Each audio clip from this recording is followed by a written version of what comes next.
In a nation with nearly 2.5 million people behind bars, most of whom never had a trial, they just plea bargained, most of them nonviolent offenders, most, if not all of them, poor. In a nation that criminalizes poverty, the people at the top conspire to make certain that laws never apply to the people who write, enforce, or pay for those laws. Is that a massive conspiracy? Yes. The conspiracy of tribalism. People who are incredibly rich form a tribe, and the people right underneath who are not incredibly rich, who are just rich, they form their own tribe to protect the incredibly rich. And that tribe that protects the incredibly rich, those are your Robert Muellers, your Bob Barrs, your Clintons, your Obamas, your Trumps, and all your Supreme Court justices who all graduate from the top schools.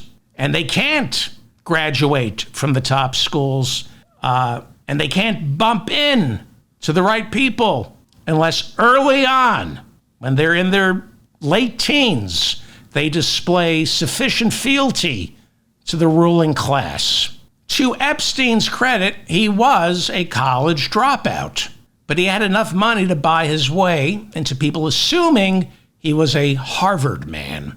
Zoe Greenberg, back in 2019, wrote a fantastic piece for the Boston Globe where she detailed the millions Jeffrey Epstein threw at Harvard, paying not just for buildings, but also establishing the program for evolutionary dynamics. He became a fixture at Harvard events, a close friend to Harvard law professor Alan Dershowitz, another one of Trump's impeachment lawyers, who visited Epstein's homes and received what Dershowitz described as a perfect massage. That's what he said. It was a perfect massage. Nothing wrong with it. Epstein also became friendly with Lawrence Summers. While Lawrence Summers was the president of Harvard, Jeffrey Epstein was friendly with Larry Summers. He was friendly with the former Treasury Secretary, Lawrence Summers. Larry Summers, Treasury Secretary under Clinton, became president of Harvard. Good friends, Jeffrey Epstein. Epstein became friends with other Harvard luminaries like its Dean of Faculty of Arts and Sciences, Henry Rosofsky, and Professor Emeritus of Psychology, Stephen Koslin. That is Epstein with Harvard's very own Alan Dershowitz. And he's wearing, look at Jeffrey Epstein, no diploma, no college diploma, but he's wearing that Harvard sweatshirt. That's Jeffrey Epstein in 2004 at Harvard with then president of Harvard, Larry Summers. That's Epstein wearing his Harvard sweatshirt, talking with artificial intelligence pioneer Marvin Minsky, whom Science Magazine described as Epstein's trusted scientific advisor. Epstein donated about $10 million to Harvard. He convinced his friends to donate millions as well. Doesn't matter that he dropped out of college. $10 million donated to Harvard, that gives you access to the most respected academics in the world. Even after his first conviction down in Florida, Epstein still had office space at Harvard. He entertained people at Harvard. He had an all-access security pass at Harvard so he could entertain dignitaries, trading on his counterfeit Harvard pedigree he had forged for just $10 million. That's how Jared got into Harvard. His father donated about $2 million. There's your unifying theory that should put to rest all the other conspiracy beliefs. A tiny handful of rich and powerful people conspiring to keep all their power and riches. It's a conspiracy as old as the scriptures. But Jeffrey Epstein right now is somewhat problematic for Trump, who got himself elected catering to conspiracy buffs, these desperately ignorant Americans searching for easy answers, who find some weird solace believing all the horror in the world can be explained away, attributed not to some malevolent God, but a cabal of nefarious predators who feast off the adrenal glands of the minors they are molesting. And Trump plays into their malleable minds, encouraging them to reject science, to reject facts, to discount all of academia and the mainstream press, to dismiss them as puppets of whomever Donald Trump wants them to despise that day. Monday, it's the deep, dark state. The next day, it's Democrats. Doesn't matter. Trump has turned shape-shifting blame into a sport, with millions of mouth-breathing illiterates willing to believe any conspiracy he lets loose.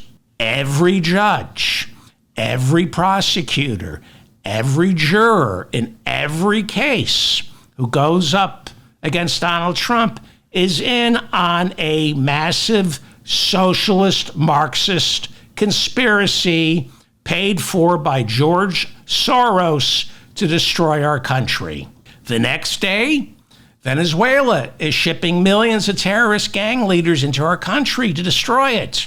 And at the core of all this is QAnon, a theory that Donald Trump was sent to Washington to clean up our government, primarily to root out the child predators inside the Democratic Party, entirely funded by George Soros. But this is a slight problem for Trump, who I have no doubt will wiggle his way out of this.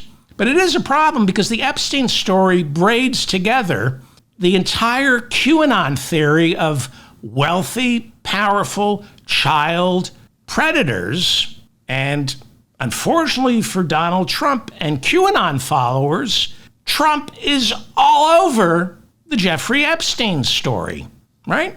So this is a little problematic for Donald Trump. There are roughly 40 credible sexual assault allegations leveled against Donald Trump. I need not remind you of E. Jean Carroll, and I need not remind you of Epstein's decades-long friendship with Donald Trump.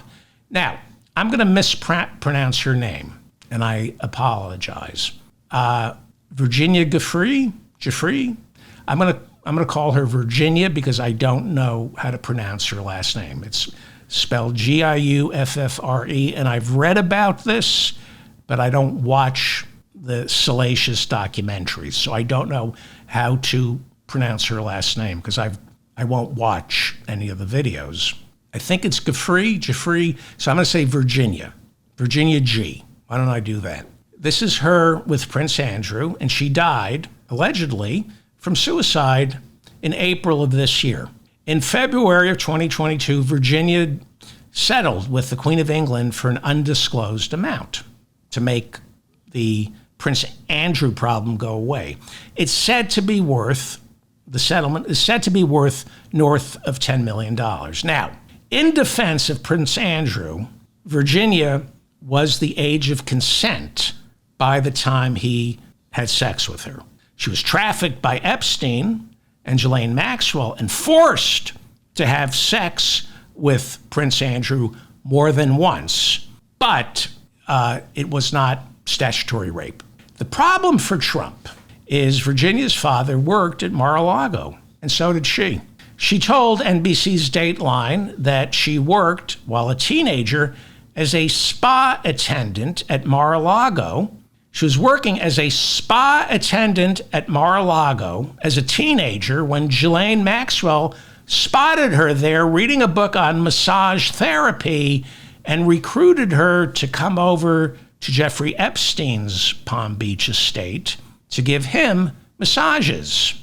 This is somewhat problematic for Donald Trump, whose name appears not just in Jeffrey Epstein's private phone book, but the flight logs for the Lolita Express as well.